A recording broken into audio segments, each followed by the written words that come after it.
sixolisa kancane khona okunye nje kade sisakuzama but hayi manje sekuhamba kahle konke ke manje sekuhamba kahle konke ke manje so sesingaqala nje noma nini sengithola ke la ama-pointers ukuthi okunye ukuthi nokuthi nani. All right, it's fine.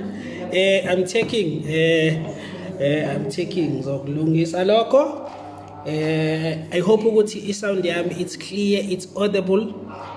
Ungizwa kahle. So ngiyathemba ukuthi nje sizwana kahle. I said we are waiting for Eric useconfirmile ukuthi we are going to be with him shortly.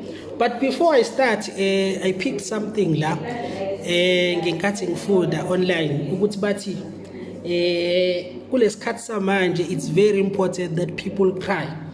But crying keeps you healthy by literally flushing away harmful bacteria and reducing stress. So kulesikhathi samanje if it feels like mhlawumbe njoba wazi ukuthi sesikhathini se COVID, if ukuthi mhlawumbe kukhona into ekwenza ukuthi mhlawumbe ukhale nani, so they are saying it's a good thing ukuthi abantu abakhale. So abantu ke if benama emotions athize kusho ama psychology effects njalo thiwa abantu abayijwayezeke ukuthi impela benze njalo ukuthi bakhale. I think it's a good thing we are learning. Angazi ukuthi amadoda azothini amadoda ngale ndaba yokukhala ukuthi azovuma inqono ukuthi akhale noma bazothi indaba yomama leyo akumele ukuthi sikhale thina angazi. So ngizozwa kodwa ukuthi azothina amadoda because amadoda anezindlela eziningi afila ngazo especially about ama issues. Asazi i-psychology isho kanjalo ithi abantu abakhali bakumele bakhali. Uyaphila bhuti wami? Yes, ngiyaphila bhuti njani? Ngiyaphila. Angazi ke noma wena uyile ndoda le ethi mayinama emotions mhlawumbe ikhale yini ngoba kuthiwa amadoda mangabe ephatheke kabi awakhali. Uyakhala nawe mangabe konke kuphethe kabi noma? Hayi ngebhadi yabona bhuti ngebhadi ayikho esake ngiphatha ngaleyo ndlela leyo ukuthi kuze kufike lapho ekuthini khona kumele ngize ngikhale mhlawumbe kusayokwenzeka ngazi kusazofika izimo mhlawumbe ezibuhlungu ngale ndlela ukuthi kumele ngikhale. So angazi ngempela bengingaka experience lokho. Oh, so wena usakhalela ngaphakathi kwabani? Usakhalela ngaphakathi?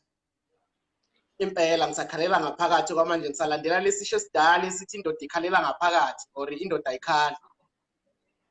Hayi bengithi mhlawumbe phela ka science kukhona abakushoyo ngokukhala kodwa akunankinga if ukuthi kanjani. No, asiqale ngokuthi ngikwamukele bhuti ukuthi uzoxoxa nathi namhlanje into enhle le.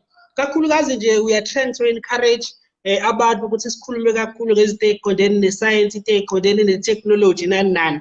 So into enhle le ukuthi namhlanje sihlangane sikhulume. So khuluma namhlanje on a lighter note. But before we start ngicela ukuthi nje mhlawumbe utshele abantu ukuthi ubani mhlawumbe uErnest wenzani, because there's a lot of interesting things ozenzayo mina esengiyifundile ngokulandela nje. All right ke mina nguErnest Dithuzelo ngwakambili isibongo. So ngisuka endaweni yaSport.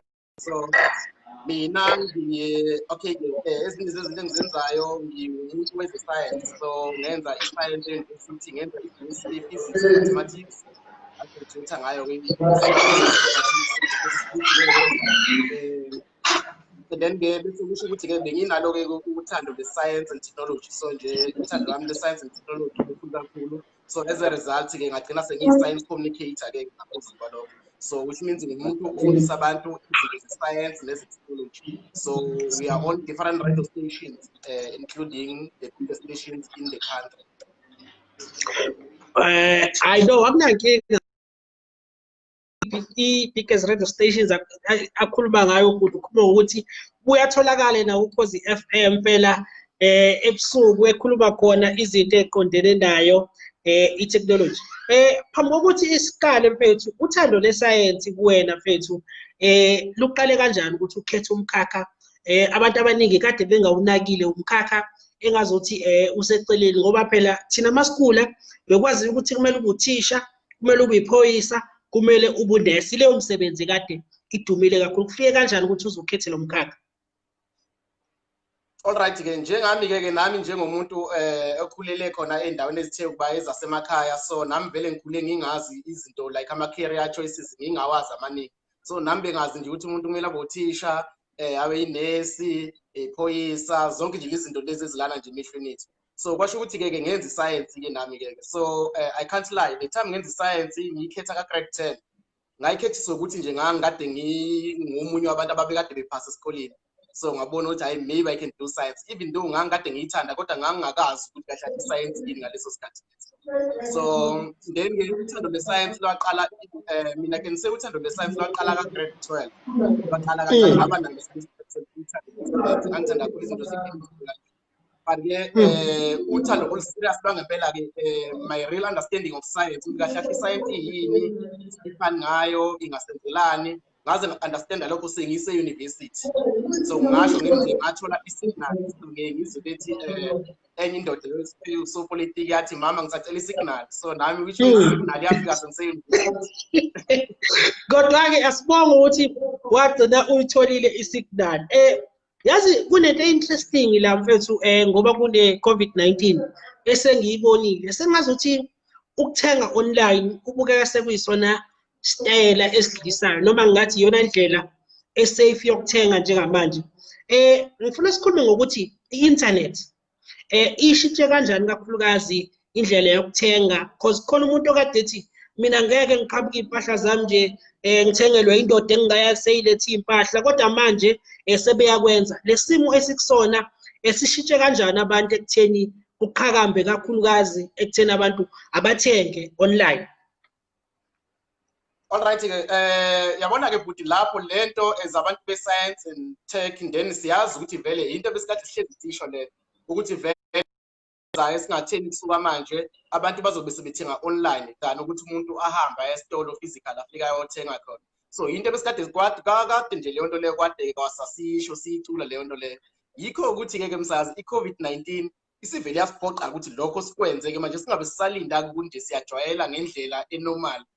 Then nje lena nje natural leyo ukuthi people uyayizwa like you just come across it uzwe kuthiwa online. Then manje kuyasiphoqa-ke manje ngoba siyazi ukuthi yabona like siyazi ukuthi manje sekuyingozi ukuthi uhambe uye edrobheni kakhulukazi uyindaweni lezi ezi-crowded. So you can't go to the malls now, you can't go to the shopping centers. So nje sifunela singazi ukuthi nje uma wenza shopping ungayenza online. Kodwa-ke bhuti-ke into engingayisho-ke mfowethu, kusasekhona-ke abantu abasasele ngempela kodwa nabo I'm sure ukuthi kuyothi kuphela i-COVID nabo bese asikhulume ngathi network ithanda ukuthi sihlupha. Sikhulume ngamabhizinisi kakhulukazi osomabhizinisi abasebancane baseNingizimu Afrika, njengoba isimo ukuthi bangenza kanjani ukuthi kakhulukazi nabo bangasali phela bahlomule, ngoba kunamakhampani amakhulu adumile aziwayo asemkantshubovu kuwona lo msebenzi. Bese-ke kuba nalesi sifo lesesipresent ithuba kwabakade-ke bengakwenzi kodwa sebeyabona manje ukuthi kumele bakwenze. Bangenza kanjani ukuthi nabo hayibo bangasali ba-benefit, especially umuntu okade enothando lokuthi ayenze lento?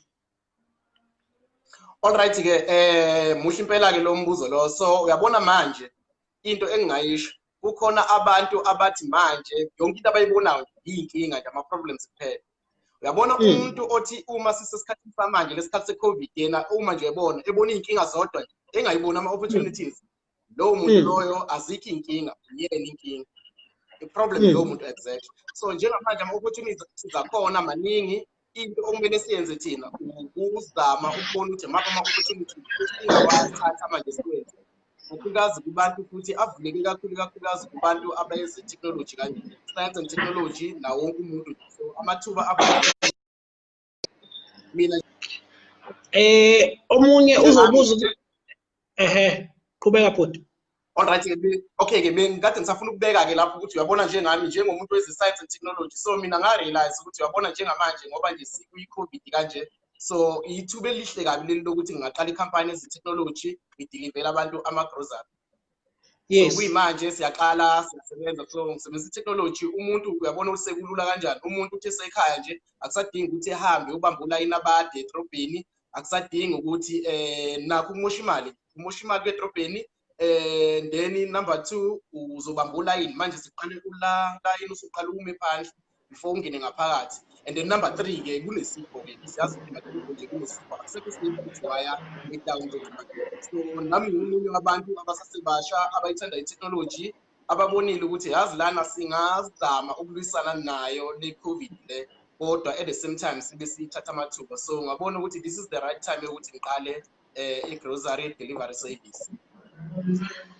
Ikhampani yakho asikusho ukuthi isebenzela endaweni yakaNongoma, kuthiwa ilalela futhi abantu abaningi ababuka njenganokuthi hayibo kaNongoma isemakhaya, kudilivwa igrosa nani nani, nokukhombisa ukuthi isidingo sikhona sokuthi abantu ama-service akanje abe khona, because vele kulesimo samanje kumele abantu babe in touch with i-technology. Awungithathe nje kancane before sidlulele phambili ukuthi kube kanjani ngale nkathi uyiqala, abantu bayamukele kanjani, nokuthi ke kusafe yini ukuthi abantu bathenge online.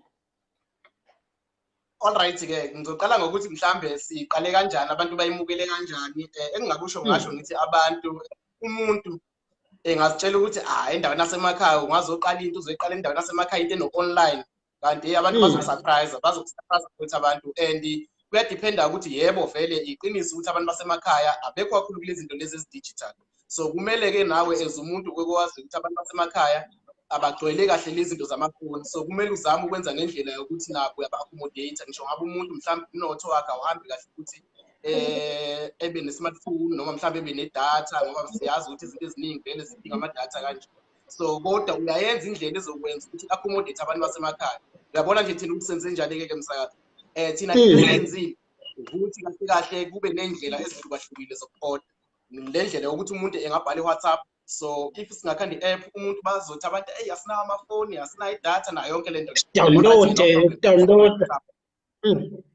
Yes, thenga wena, sithumelele i-list via WhatsApp, sithumelele i-list nge-SMS, sifonele sitshela ukuthi ngifuna lokhu nalokhu nalokhu nalokhu nalokhu. Uyabona mfethu mangakutshela lapho manje i-most yabantu bakaNongoma sekukhona abantu i-most yabo more than 90% bebekodwa kokuqala online. And okumnandi lokho ukwazi uku-order ngisho umuntu abadala, ngisho umuntu akafundile. Akekho umuntu ongakwazi ukufona athi ukuthi ngifuna impuphu, ngifuna ubhontshisi, ngifuna lokhu. So abantu kusabuyazi ukuthi impela bayayithanda kakhulu, bayithanda kakhulu ngoba nje impela bayathenga ogogo, bashaya online shopping. Ubani wayicabanga nje ukuthi ngempela umuntu omdala mhlawumbe onjengogogo kanje engenza online shopping. Kuyenzeka, kuyabonakala ukuthi kuyenzeka mpela. Kuyenzeka ngempela, bayenza nje kulula kakhulu. Okay, bese sibuza ukuthi abantu bahlale njalo bephenika bethi usafe yini ukuthi ngithenge online. Ungathini umuntu onalo mbuzo? Okay ke uma uthenga online, number 1 into ebalekile vele online maningi ama-scams. So lento ya online kuyashawana ke online akudlala. So into ebalekile ke lapho ke mfowethu ukuthi into ya online kumele number 1 wazi i-website othenga kuyo.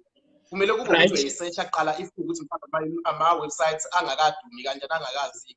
So kubalekile ukuthi uqale uyazi kuqala le website le, uyibheke ukuthi i-website esemthethweni yini and abantu bathini. Kwi-website uyahamba uyongena khona uyofunda nama-reviews akhona. If it's a Facebook page, you go to the reviews qala before uzuthenga, ubuka ama-reviews laphana ukuthi abantu abake basebenzisa lesi.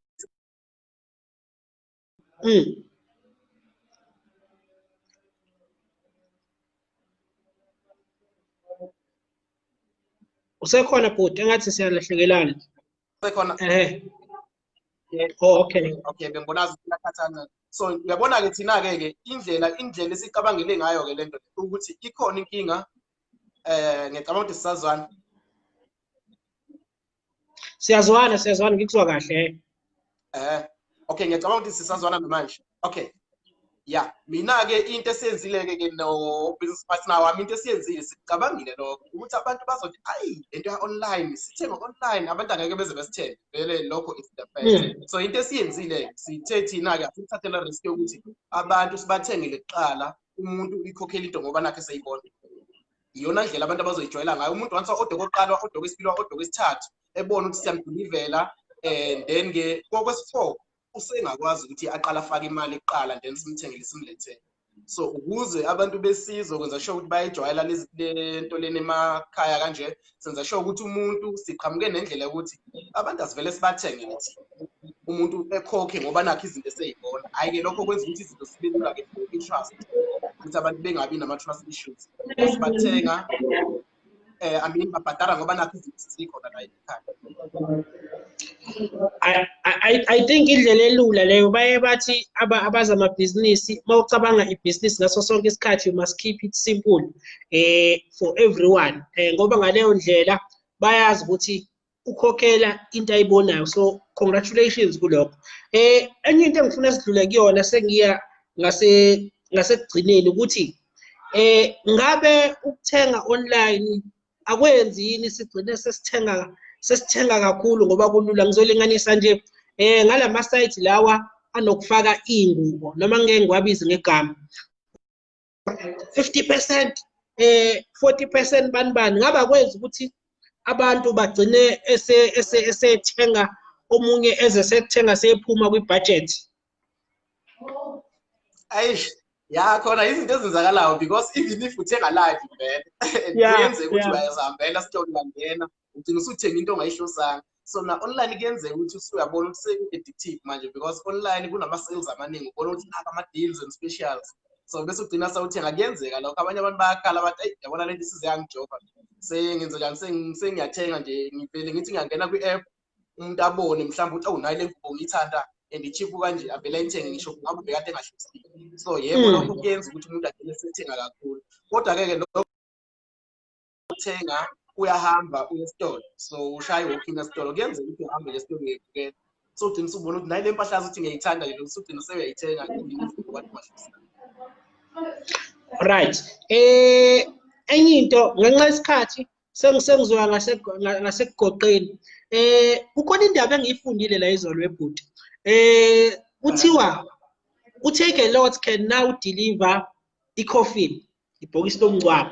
So usuyakwazi ukuthi online u-order ibhokisi lomngcwabo. Ibhokisi abalifakile abasalidayisa okwamanje it cost around 4,400 kodwa futhi the same bhokisi you can get it in a form of DIY kusho ukuthi bazokudayisela ibhokisi bese ibhokisi uyixhumela wena ngendlela ekumele libe ngayo ibhokisi. Wonke umuntu bekhuluma ngayo leyo ndaba. Mina-ke engikubukayo kulokho ngibuka ukuthi it seems like uTake A Lot is pushing envelope kakhulu in order to get like ama-customer especially kulesikhathi lesi se-COVID-19. Can we say ukuthi i-revolution ngempela isifikile manje mawusukwazi ukuthenga ibhokisi lomngcwabo ku-internet. Enye indaba futhi engifuna silinke naleyo ukuthi I read on Tech Central ukuthi uPick n Pay now usuyakwazi ukuthi ufike nekhadi lakho bese udeposit imali ekhadini lakho bese ya reflect immediately. In the past bekuduma ukuthi eyitolo uya withdraw kuphela kodwa manje sebethi cha usuyakwazi nokuthi udeposit nokukhombisa ukuthi i-internet kuyakhula kakhulu lapho izinto ongakwazi ukuthi uzenze ngosizo lwe-internet. Impela kunjalo uyabona nje nawo lezi zinto lezi ziningi izinto ezi-strange ubona ukuthi sekudayisa nama-coffins and-ke South Africa-ke lokhu kuqala okunye kuba strange eSouth Africa kodwa if uthi uya-check-a like ko-Alibaba nako-Amazon uyabudila abantu laba badayisa almost anything la bantu laba even isihlahla uyasithola isihlahla uyalithola itshe laphana. So yes lokho into vele ezokwenzeka le ukuthi izinto eziningi uzozithenga online. Almost izinto eziningi uzozithenga online khona la e-Africa umuntu e-Africa eSouth Africa engabona kusasa kuncane kakhulu le adoption yokuthenga online, because if ungathi uya-check-a la e-Africa, I think maybe if not 2% wezinto ezithengwa online, I think it's about 2%. Izinto less than 2% izinto ezithengwa online i-Africa yonke. Kanti if uthi uya-check-a mhlawumbe ko-China, it's above 40%, 50% in fact ko-China. So uyabona labantu abasebayijwayela lento yokuthi bethenge online. So yebo, izinto ezikanjalo ezinjengoma-coffins, izinto eziningi kusasekuningi abantu abasazobona ukuzodayisa online, oku-strange. Lastly, asivale ngendaba ebuhlungu. Indaba ebuhlungu ukuthi Media24, they are cutting a lot of jobs because of e-printing, and what they said is i-priority yabo manje, they will prioritize i-digital ukuthi at least ukuthi azame ukuthi sikwenze digital, and a lot of people are going to people. So what can we do, especially to educate abantu ukuthi i-media, the new way of doing things in the media is online? Because if big companies like Media24 can close for printing, imagine for someone like me or run a small company whereby kumele uprint zonke into if you are doing printing. So you can see ukuthi we can no longer deny ukuthi izinto kumele zibe digital. Lokho angeke size sikubalekele. Lokhu kwemedia i-COVID ifike yaqedela vele. Lokhu kwemedia vele lento le i-print media ibifa vele. So vele into ebekade i-obvious ukubona ithuna labo liseduze. Ukuthi i-COVID into eyenzile ukusondeza leli thuna leli liseduze kakhulu. So into e-print out. So i-COVID ke isifike nje yacindezela ke yabafaka yagqiba bona ade sebephakathi vele boxing vele sebefike. So isifike yagqiba ke i-COVID. So into vele abantu abaningi mos bathola ama-articles bawafunda online. Yabona njengami nje mina I always read every day, ngiyafunda nje ama-articles amasha. Kodwa angazi ukuthi ngagcina ngiyothenga iphepha esitolo, ngihamba iphepha physically ngithenga. Yeah, same here. Same here. Bengi subscribe and ngilethelwa endlini ama-newspaper, I think 5 years ago. Then I eventually stopped because indaba bese kulula kakhulu ukunatheni ukuthi uyithole. But the biggest worry is ama-advertisers.